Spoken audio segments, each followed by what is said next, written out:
The all-devouring whale, homecoming. Like and subscribe, baka naman. Madugong nakaraan, ito na nga ang bangungot na dala ng ating bida na bigla na lamang nagising sa kanyang pagkakatulog. Dasal nga rin ang alay nito sa kanyang mga yumaong magulang at sana raw ay gabayan siya sa magiging laban niya. Nang sa gayon ay kung sakaling manalo siya ay mabigyan na sila ng pagkakataon para sa patas na investigasyon ng malinis na ang pangalan ng kanilang angkan. Fan Lingxiao, pangalan na nga ng ating bida na siyang magre-representa sa buong angkan ng Lingxiao Pavilion, na siyang todo rin ng support sa bida nating may pinaglalaban. Dambuhalang ibon na nga ang naging service nito kasama ang ilan sa kanyang mga kas-ekta, patungo sa isang bayan na puno ng tao at mga pagkakatikyot na mga halimaw, at kaliwat ka ng paputok na tila ba Chinese New Year. Kinabukasan, dumadagundong na mga tambol naman ang bumungad sa lahat, sa isang arena na puno ng mga tao at mandirigma, na siyang pagdarausan ng tournament. Patawa-tawa na nga ang mga ito at anong masamang hangin daw ang nasenggot ng liga para payagan ang isang walang kwentang sekta para lumahok sa tournament, kung saan tinutukoy nga ang angkan ng ating bida. Iba naman ang naging opinyon ng gerang na ito, na pinabatid ang pagkamangha kay Fan Lingxiao, na natatanging survivor at natitirang dugo ng Lingxiao. Sa kabilang araw nito ay nagawa nitong mag-isang muling itaguyod ang Lingxiao Pavilion hanggang B-class mula sa pinakababa, nang may pambihirang galing lalo na sa larangan ng spiritual pets. Bago ang laban ay nakipagkulitan muna si Fan sa kanyang mga kasamahan, hanggang sa tanungin na nga nito si Duan Ye, kung natatandaan pa raw ba nito ang naging usapan nila bago ito pumasok sa sekta. Ang maging pinakamalakas, agad na sagot naman ng binata. Drama mode naman ang ating bida at kung di nga raw dahil sa kanila ay baka matagal na siyang sumuko at hindi na nagpatuloy pa sa buhay, sila nga raw ang nagpakita sa kanya na may rason pa para lumaban, at ngayong nandirito na nga raw sila, ay sabay-sabay nilang abutin ang pangarap nilang maging pinakamalakas. Pagkapasok sa arena ay wala na nga sinayang na oras pa itong si Fan Lingxiao at agad nagpasikat ng kanyang kapangyarihan at naglabas ng isang dambuhalang balina. Master namin yan, proud namang pag-cheer ng kanyang mga kas-ekte sa isang tabi, habang di naman nagpatinag ang kalaban nito bagamat namangha, sabay labas din ang kanyang pangmalakasang kapangyarihan, kung saan isang dambuhalang gorila naman ang siyang sinaman sa arena. Di nagtagal ay dumagundong na nga ang buong arena nang magsalpukan na ang dalawang dambuhalang spiritual pets. Tubig laser dito, uppercut doon, sabayang pag-atake na nga ng magkalaban na lubos kinamangha ng mga nanunood. Sa lakas ng gorila ay binalibag na nga nito ang balyena sa isang tabi, ngunit agad din namang inagapan ni Fan Lingxiao at sinakayan pataas ng arena. Sinamantala na nga ito ng ating bida para makapag-cast ng pangmalakasang spell habang sa baba ay walang magawa ang nag-oorumintadong unggoy. Sunod-sunod na atake na nga ang ibinira ni Fan Lingxiao ngunit basic lamang na hinaharang ng kalaban, at tinapatan pa nga ang paglipad-lipad ng balyena at lumipad din with flying colors sabay dambuhalang apoy na suntok ay ibinira sa ating bida. Di naman nagpatinag si Fan Lingxiao at tila ba inasahan na ang kakayahan ng kalaban, sabay binola-bola ang isang tubig at renekte sa katawan ng kanyang spiritual pet. Dito na nga nag-transform ang kanyang balyena sa mas malakas na form nito, na siyang basic na ngang hinarang ang mga apoy-apoy na suntok at ginawang snacks, sabay dinura sa kalaban. Di nagtagal ay mas nang ibabaw na nga ang lakas ng ating bida at ng spiritual pet nitong balyena, na siyang kinatuwa na nga ng kanilang sekta. Sa kasamaang palad ay bigla na nga lang nawala ang ngiti nito pati ng ating bida nang makita na tila may mali sa balyena. Bigla na lamang itong nawala sa kontrol at nag-transform na parang isang zombie. Pilit na nga itong pinigilan ni Fan Lingxiao at kinakancel ang summoning technique ngunit huli na ang lahat, hanggang sa maging siya ay inatake na nga rin ng kanyang spiritual pet at kinain. Pangmalakas ang mga flashback na nga ang pinakita matapos nito, mula nang siya ay ipinanganak. Noong nakilala niya ang kanyang spiritual pet, hanggang sa naulila siya, at hanggang sa nangyari ang karumal-dumal niyang pagkamatay. Kasabay ng mga pa-flashback na ito ay ipinakita rin ng isang misteryosong lalaki na nagbigay sa kanya ng isang scroll na may kakayahang mag-reincarnate, kung sakaling may mangyaring araw na masama sa kanya. Epekto nga lang daw ito isang taon matapos siyang mamatay, kung saan magagawa niyang masaniban ang isang malusog na katawang namatay sa nasabing panahon. Siyang tunay nga ay nagising na lamang ang ating bida sa isang gubat, na lubos ang pagtataka kung paanong buhay pa siya, at dito nakumpirma na wala na nga sinian, ang spiritual pet niya na subok niyang pinalabas ngunit wala na. Pilit na nga siyang lumapit sa isang ilog at nakaramdam ng uhaw, hanggang sa magulat nang makita ang kanyang refleksyon sa tubig, at napatanong kung sino raw ang lalaking ito. Walang ano-ano'y bigla na nga lang may lalaking sumigaw at itinuro siya, na tila ba matagal na siyang hinahanap. Dito ka lang pala nagtatagong hype ka, ika na nga ng mga ito na lubos pinagtaka ni Fan Ling Xiao, at ano raw ang kasalanan niya sa mga ito. Hinuli na nga siya ng mga ito at ikinulong, at dito napagtanto na 1 taon na ang nakalipas noong namatay siya, at bagamat na ibalik ang buhay ay back to zero na naman siya. Di peren maalis sa kanyang isip at magpahanggang ngayon ay palaisipan peren sa ating bida kung ano ang nangyari at kung sino ang may kagagawa ng lahat. Sa gitna ng kanyang pagmumuni-muni ay subok na nga nitong tinignan ang kakayahan ng kanyang kasalukuyang katawan. Dito na nga niya napalabas ang pagka-cute-cute na aso at cactus na siyang spiritual pet ng kasalukuyan niyang katawan na ayon sa ating bida ay pwede na kaysa naman sa wala. Hype na panghi, ika na nga lang ng isang gwardya na sumando kay Fan Ling Xiao at nais nga raw siyang makita ni Miss Bai. Wala namang nagawa ang ating bida kundi sumama sa lalaki bagamat nagtataka kung sino ang nasabing Miss Bai. Ayayayayayayayay sana all na nga sa ating bida at chicks pala ang naghihintay dito, sa wakas nga raw ay nandito na siya at tinawag itong Liu Fengmang, pangalan ng kasalukuyang katawan ng ating bida. Magbabayad nga raw ito sa kasalanan niya at sisiguraduhin niyang makukulong habang buhay sa lugar na ito. Wala namang masagot si Liu Fengmang pagkat wala nga siyang alam sa katauhan ng kanyang katawan, kaya naman pilit na lamang na pinapakalma ang dalaga. Todo sorry na nga si Liu Fengmang at kung ano-ano na ang binabanta sa kanya ng dalaga, sabay napapa-atres at patawarin na nga raw sana siya ng dalaga. Pasimple na ngang lumabas si Liu Fengmang hanggang sa magsalita na naman ang dalaga. At sino raw nagsabi sa kanya na pwede siyang umalis, sabay labas ng isang dambuhalang ahas na siyang binira sa ating bida. Tawa-tawa na nga si Miss Bai habang pangmalakasang entrance naman ang ganap nila Teddy Dog at Vine Sprite kala mo mga higante sa laki. Ano pa nga ba at tinawanan lamang ito ng dalaga at ng ahas, at napakasupot naman daw ng mga spiritual pets niya. Walang ano-ano'y bigla na naman ngang umatake ang dalaga gamit ang spiritual pet nitong ahas, na siyang tinapatan din ni Liu Fengmang ng pagka-cute-cute niyang Teddy Dog. Sa gulat ng dalaga ay pambihirang bilis na nga ang ipinamalas ni Teddy Dog, na halos di na nga masabayan ng ahas ni Miss Bai, habang sa isang tabi ay inihanda naman ni Liu Fengmang ang bansot na cactus na tila isang tirador at nag-aabang ng tamang pagkakataon, walang ano-ano'y humudyat na nga si Liu Fengmang sa atake nito, na siyang agad tumama naman sa ahas sabay pinulaputan ang kalaban. Di naman basta nagpatalo lamang ang ahas at nakagat ang bansot na cactus, ngunit plano pala itong lahat ni Liu Fengmang ayon na bondage ang ahas wala sa oras na tila nagustuhan din ito. At bilang finale, pangmalakasang pa-shower na nga itong si Teddy Dog gamit ang ihi nito, na siya nang mas pananggigil ng dalaga, at kung anong bastos daw ng amo, ay siya ring minana ng mga alaga nito. Sa galit nito ay nagcast na nga ito ng spell na siyang mas nagpalakas sa kanyang spiritual pet. Nagkadesunog-sunog na nga si Bansot Cactus dahil sa taglay nitong apoy, sabay hataw din kay Teddy Dog na siya nang nagpabagsak din dito.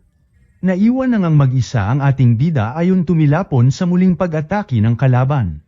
Dito na nga nakita ni Liu Fengmang ang isang maliit na hito na siya nga nitong agad ginawang pet. Muli ay tinawanan na naman nga si ni Miss Bai, at maski maliit na hito ay dinamay na nga rin daw nito abat mukhang ganoon na raw ito kadesperado manalo lamang. Oo, inaalagaan dati ang mga hito para maging pangmalakas ang mga balyena pero matagal na itong di ginagawa, matapos kainin ng isang spiritual whale ang mismong amo nito nakaraang taon sa isang kompetisyon, kaya binyansagang master killer. Dahil dito ay nag-issue ang liga ng termination order, para patayin lahat ng hito, at ang hito nga raw nakatabi niya ang nag-iisa na lamang na siyang alaga raw ng kanyang kuya. Tsaka tanging master lamang daw ng Ling Xiao Pavilion ang kayang mag-cultivate ng nasabing spiritual pet kaya walang kwentang araw ito kung tutuusin. Gamit ang ahas ay muli na naman nga nitong inatake si Liu Fengmang, ngunit basic lamang na hinarang ng ating bida gamit lamang ang mga kamay nito. Dito na nga nito pinaatake ang bagong tagpong hito, na siyang pamwesto sa buntot ng ahas at kinagat ito. Kainin mo, seryosong utos na nga ni Liu Fengmang, na siyang seryoso mode din ng pagkaliit-liit na hito at sinapsap ang dambuhalang ahas na tila pansit kanton lamang. Lubos kinagulat na nga ito ni Miss Bai at di makapaniwala sa mga kaganapan, habang rekta naman ang umalis si Liu Fengmang at nagpaalam sa dalaga. Todo takbo na nga ito papalayo sa mga alagad ni Miss Bai, hanggang sa kalaunan ay tuluyan ang nakatakas ng sumakabilang bundok, sa tulong ni Bansot Cactus. Todo sorry na nga lang ang mga alagad ni Miss Bai at nakatakas nga ang ating bida, hanggang sa marinig na nga ito ng kapatid ni Miss Bai na saktong dumating sa eksena sakay ng isang bird. Samantala, nagising naman na si Liu Fengmang sa bundok na kinabagsakan nito, habang todo sumbong naman itong si Dalaga kay kuya niya at ginamit nga raw ng ating bida ang alaga niyang hito para kainin ang spiritual pet niyang ahas. Malakas pala yun kuya, ba't hindi na lang yun ang binigay mo sakin una pa lamang? Ayon naman sa kuya nito ay walang kwentang pet ang hito, ngunit sa kamay nga raw ni Fan Lingxiao ay ito ang pinakamalakas, ngunit matagal na nga raw itong patay, kaya wala silang dapat ipag-alala pa. Habang sa bundok naman ay muling nabuhayan ng ating bida, at bagamat olats daw sila sa dating buhay niya, ay sisiguraduhin niyang babawi sila ngayon ng alaga niyang hito. Nagiging hito daw pag puro nude lang at walang like at subscribe, hahaha charot lang. Rekta na nga si Liu Fengmang sa pinakamalapit na inn, at dito naghanap ng isang speed-type pet sa innkeeper. Napalingon naman ang iba nang sabihin ng ating bida na miyembro siya ng Lingxiao Pavilion na siyang may kasunduan daw sa nasabing inn. Wala naman itong naging kaso sa bantay, ngunit tinanong siya kung ano ang code ng kanilang sekta para magpatuloy sa kanilang transaksyon, na may kasamang galaw at salita ika na nga nito. Agad naman itong ibinigay ni Liu Fengmang na kumanta with matching sayaw ng Baby Shark na siya nang ang kinagulat ng bantay at nagmungta nga ang ating bida, hanggang sa siyang tunay nga ay makitang ito talaga ang code ng Lingxiao Pavilion at yun ay inakalang joke-joke lang ng binatang kaharap. Agad na-request naman ni Liu Fengmang na bigyan siya nito ng Sonic Falcon o kaya naman ay Shadow Panther. Ngunit sa kasamaang palad ayon sa bantay ay wala na raw sa lista ang kanilang sekta kaya baboy na lamang ang nakuha nito bilang service pet. Nagmadali na nga itong bumiyahe habang napapaisip sa mga nalaman kay Manong Bantay, na mula sa B-class, napuntang C-class, napuntang D-class, hanggang sa natanggal na nga raw ang kanilang sekta sa liga, na umabot sa puntong pati ang mga hito na signature pet ng kanilang sekta ay ipinag-utos na ubusin at patayin lahat. Sa kanyang paglalakbay ay dumaan nga muna siya sa isang inn at dito pinag-amet ang kanyang mga sugatang spiritual pets. Agad naman itong inas-ikaso ni Ate Cute habang rekta naman ang ating bida na nagbaka sakaling bumili ng defense skill na bubbles kay Manong Bantay na sinabing nag-iisa na lamang ang nasabing scroll. Kukunin na nga sana ito ni Liu Fengmang ngunit biglang sumingit ang lalaking ito at sinabing sa kanya ito at babayaran niya ng triple pa. Di naman sumang-ayon ng Bantay at nauna na nga raw ang ating bida, na kinabuhisit na nga ng lalaki at talagang tinanggihan daw ang triple niyang offer sa scroll. Naglabas na nga ito ng spiritual pet ngunit biglang natigilan ng makilala ang kasalukuyang katawan ng ating bida at tinawag itong master. Kalaunan ay todo kain na nga ang ating bida at nilibre ng nasabing lalaki at kinukumusta siya. Sinakiyan na nga lang ni Liu Fengmang ang lalaki bagamat di ito kilala, hanggang sa mapatanong na nga ito at bakit di raw siya umiinom ngayon na tila kakaiba raw kay Master Liu Fengmang. Rason naman ng ating bida na nakipag-inuman na raw kasi siya kagabi kasama ang isang chicks kaya medyo may amats pa daw siya ngayon. Binaliwala naman ito ng lalaki at sinabing makipag-inuman pa rin siya sa kanya. At kung sakaling matalo nga raw niya sa inuman ay pwede niyang kunin anuman rito. Wala naman nang nagawa si Liu Fengmang kundi sakyan na lamang ang makulit na lalaki, sabay napa-flashback sa kanyang nakaraan, kung saan may kahinaan sa pag-inom kaya nag-aalala. Abat nagulat na nga lang si Liu Fengmang nang basic lamang niyang matalo sa inuman ang lalaki, at mukhang matibay daw sa inuman ang kasalukuyan niyang katawan, sabay sinamantala na nga ang pagkakataon para makaalis sabay dinala na ang scroll na kanilang pinag-aagawan kanina. Bago umalis ay pinakawalan rin niya ang nakataling bata na kasama ng nakainumang lalaki. Happy-happy na nga si Nian sa bagong bubble skill na ibinigay ni Liu Fengmang habang sa malayo ay pinakita naman ang pagsunod ng babae na pinakawalan niya kanina. Samantala, sa Lingxiao Pavilion ay kaguluhan naman ang nagaganap, kung saan nilusob ang mga ito ng isang sekta na nagngangalang Mega Rock Gang, na siyang minamaliit ang kanilang sekta. Pumalag na nga rito si Duan Ye na siyang pinalabas ang spiritual spirit niyang pusa at ipinanglaban sa mga kalaban. Sa taglay nitong liksi ay basic nga lang nitong pinatumba ang mga kalaban, na siyang lubos kinagulat nila kalbo. Todo yabang na nga si Duan Ye at wala nga raw silang pan-apat sa Pokemon niya spiritual spirit, hanggang sa kakadada nito ay di na nga namalayan ang palihim na atake ng kalaban. Agad naman itong naagapan ng pusa ngunit sa kasamaang palad ay sinamantala ng kalaban, ayon nadali ang pusa. Samantala, dumating naman na sa Ling Xiao Pavilion ang ating bida, ngunit nagtataka sa itsura at panoong ganito na raw ang kanilang sekta sa loob lamang ng nakalipas na 1 taon, hanggang sa dito na nga niya inabutan ang mga pangyayari na lubos niyang kinagulat. Iyak-iyak na nga si Duan Ye at napuruhan ang alaga niyang pusa. Meow mimi meow meow, meow meow meow meow meow. Ika naman ang pusa, hanggang sa kasamaang palad ay namatay na ito sa kamay ng kanyang amo.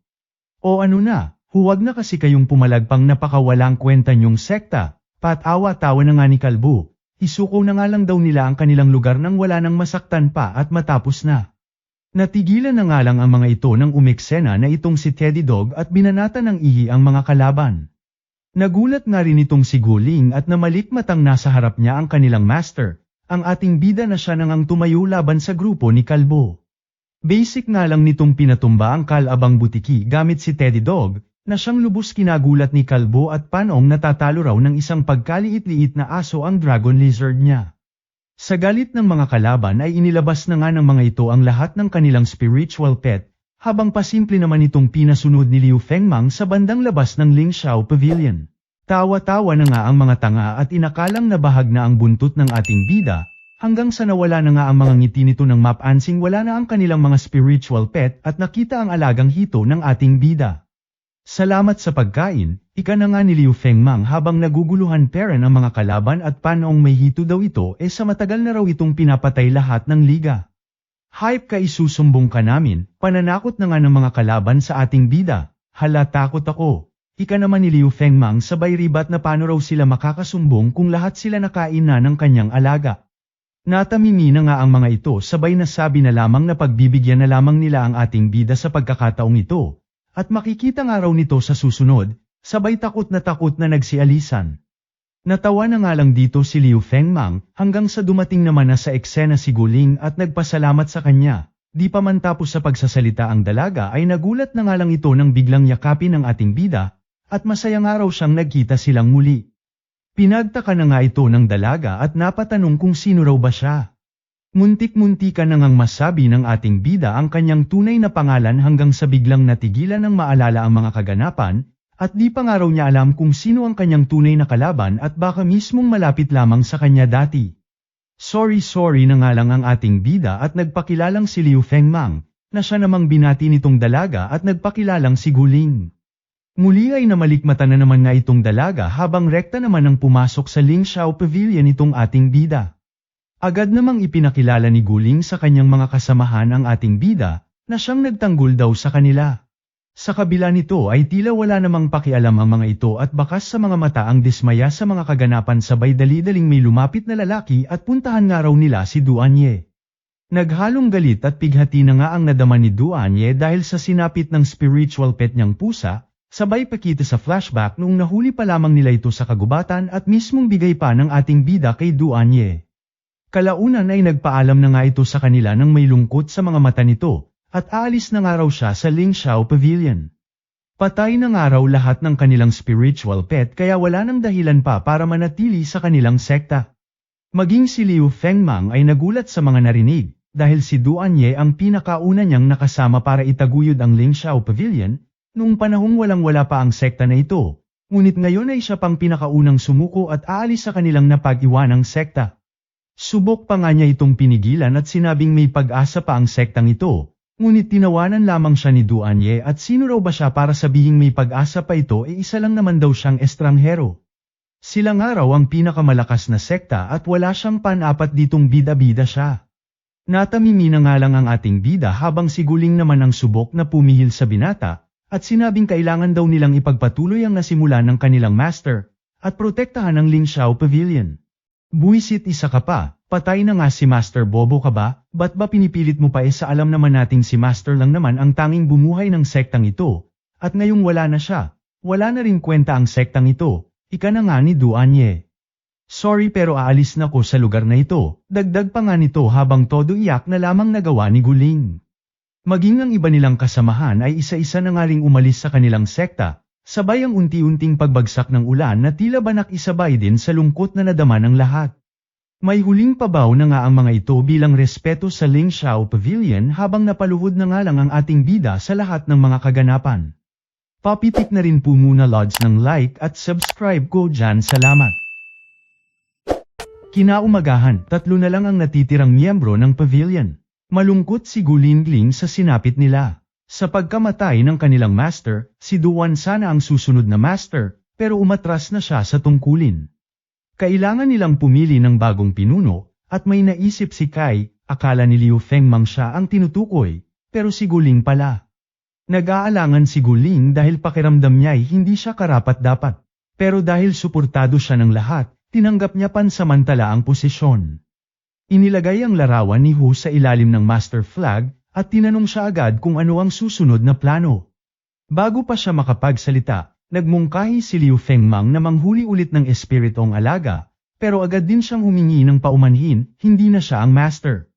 Sumang-ayon si Guling, dahil halos naubos ang mga espiritong alaga sa nakaraang pag-atake. Naglabas siya ng mapa, pero halos lahat ng magandang lugar ay okupado na. Biglang sinabi ni Liu Fengmang na may alam siyang lihim na tirahan.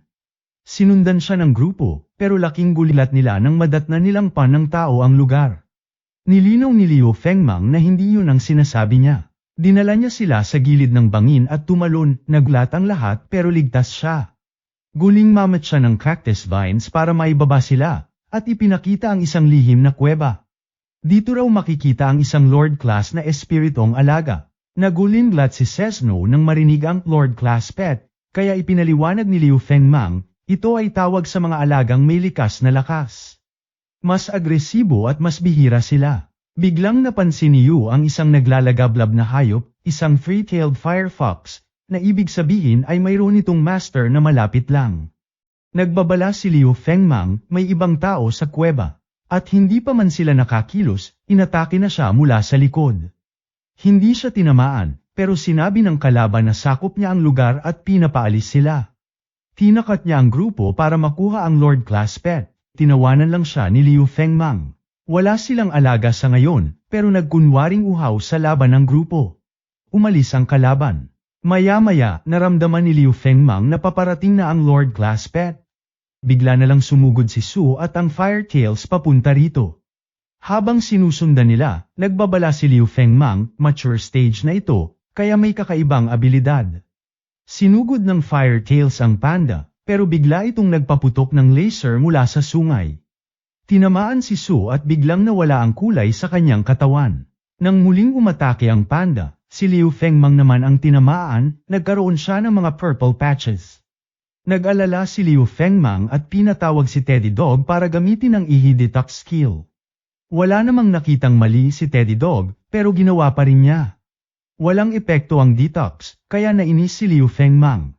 Isa pang laser ang pinakawalan ng panda, pero nang suriin nila ang Firetails, napansin nilang parang pintura lang ang pinsala.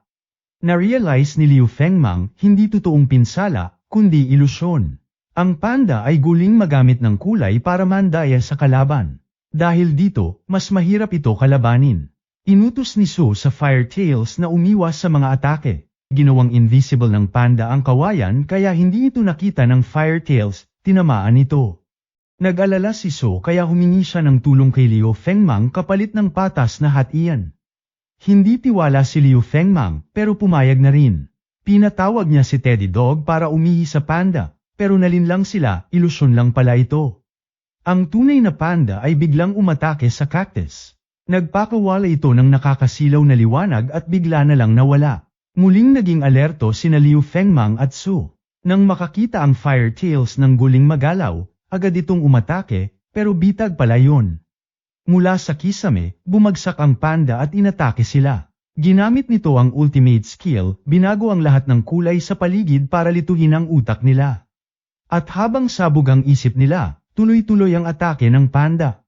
Habang gulinglo ang lahat, si Teddy Dog ay hindi pa rin alam kung ano ang nangyayari. Dahil sa kapangyarihan ng panda na nagpapalit ng kulay, nagiging disoriented ang sinumang humahabol. Pero si Teddy Dog, na bulag sa kulay, ay hindi apektado. Para sa kanya, parang nagkakagulinglo lang sina Liu Fengmang at Su. Hindi na siya makatiis na panuorin ang master na natatalo, kaya sinamantala niya ang pagkakataon at tinapak sa ulo ang panda mula sa likuran. Nang bumagsak ito, iniihiya niya ito Nagulinlat si Liu Fengmang sa bilis ng pangyayari, pero natuwa rin nakuha na nila ang Lord Class Pet. Subalit biglang inagaw ni Su ang panda at tumakbo. Sinundan siya ng grupo, pero inilabas niya ang alagang dandelion at lumipad palayo. Walang paraan para habulin siya. Dismayado ang lahat, sayang ang effort, at baka hindi na nila muling matagpuan ang ibang Lord Class Pet. Kaya minungkahi ni Liu Fengmang na pumunta na lang sila sa palengke bukas para maghanap ng bagong alaga. Kinagabihan, dinala ni Su ang panda sa East Sec Temple. Nagulinlat si Yu nang makita ang Lord Class Pet, hindi niya inasahang kayang hulihin ni Su ito mag-isa. Pero hindi nagpunta si Su para sa papuri. Gusto lang niyang tuparin ni Yu ang kasunduan, ibalik ang kanyang alagang Ice Tails. Habang kausap si Yu, hindi napansin ni Su na may kakaibang guling malo sa kanyang anino. Ipinatawag ni Yu ang kanyang mga tauhan para ilabas ang alaga ni Su. Sa halip, tinangka nilang kunin ang Fire Tails. Ipinakita ni Yu ang tunay na motibo, hindi talaga niya balak ibalik ang alaga ni Su. Lumaban si Su gamit ang Fire Tails, pero inilabas ni Yu ang kanyang alaga, isang higanteng halimaw mula sa anino ni Su na agad siyang tinamba. Kinabukasan, nagpunta sa bayan sina Liu Fengmang para bumili ng alaga. Habang nag-iikot si Liu Fengmang, napansin ng grupo ang wanted poster ni Liu Fengmang. Piniling manahimik muna si Guling at obserbahan si Liu Fengmang, baka hindi pa naman siya ganoon kapanganib. Bumalik si Liu Fengmang at tinanong kung may problema. Tumanggi ang grupo at nagpatuloy sila sa pagbili ng spiritual pet. Pero kulang sila sa pera, kaya nagtungo muna sila sa bangko. Laking gulinlat ni Liu Fengmang nang malaman na wala na ang laman ng account nila, na withdraw lahat kamakailan. Naiyak si Guling, pero naalala ni Liu Fengmang na siya pala ang nag-withdraw noon. Mabuti na lang at may natira pa siyang pera. Sa palengke, na-inlove si Guling sa isang scent keeper, pero sobra ang presyo. Kaya tumawad si Yu, tinawag pang pangit at walang silbi ang alaga ng tindero para mapababa ang presyo. Nagtaguling GMP siya, kahit medyo nasaktan ang ego ng tindero. Nang makita ito ni Shi, humingi rin siya ng tulong kay Guling para makakuha ng alaga. Sa wakas, nagkaroon na ng alaga sina Shi at Guling. Pero si Yu ay wala pang napipili, kaya nagpatuloy sila sa pag-iikot. Biglang may nag-alok kay Yu ng bagong spiritual pet, ang panda na ninakaw sa kanila kahapon. Kilala ng lahat ang panda, at hinarap nila ang tindera. Alam niyang ninakaw ito, pero kampante siya dahil miyembro siya ng East Sec. Sinasabi niyang hindi sila pwedeng umatake sa publiko dahil bawal yun sa mga patakaran. Walang bawal sa paggamit ng spiritual pet na wala pang master. Kaya nilapitan ni Shi ang panda, binigyan ito ng ideya, at kunwaring pinatakas ito. Nataranta ang tindero, binuksan ang hawla para habulin ito, pero ilusyon lang pala. Nasa loob pa rin ang panda, at galit ito. Isang suntok ang ibinigay sa tindero. Nag-aalala si Liu Fengmang na baka may masaktan, pero pinakalma siya ni Yu. Lumapit siya sa panda at ikinwento kung paanong bumagsak ang kanyang sekta, at wala siyang nagawa noon. Hiniling niyang maging alaga niya ito. Naantig ang panda sa kanyang kwento, kaya pumayag itong makipag-bond kay Yu. Ipinaliwanag ni Guling kung paano isagawa ang ritual. Nang matapos ito, opisyal ng alaga ni Yu ang Lord Class Pet. Masaya si Liu Fengmang para sa kanya, pero napansin niya ang mga elemental tails na nakakulong sa tindahan. Ayon sa kanyang alaala, mahal ni Su ang mga ito, imposibleng ibenta niya ang mga ito ng kusa. Tinanong niya ang mga spiritual, at kinumpirma nilang bihag si Su. Gulingstang iligtas siya ni Liu Fengmang, pero napakalakas ng Yesek. Gayunpaman, may plano si Liu Fengmang. Bago siya mamatay noon, nagtago siya ng upgrade pill sa ilalim ng puno. Sa tulong ng mga yon, may pag-asa silang palakasin ang kanilang mga alaga at labanan ang Yesek. Papitik na rin po muna Lods ng like at subscribe ko dyan, salamat.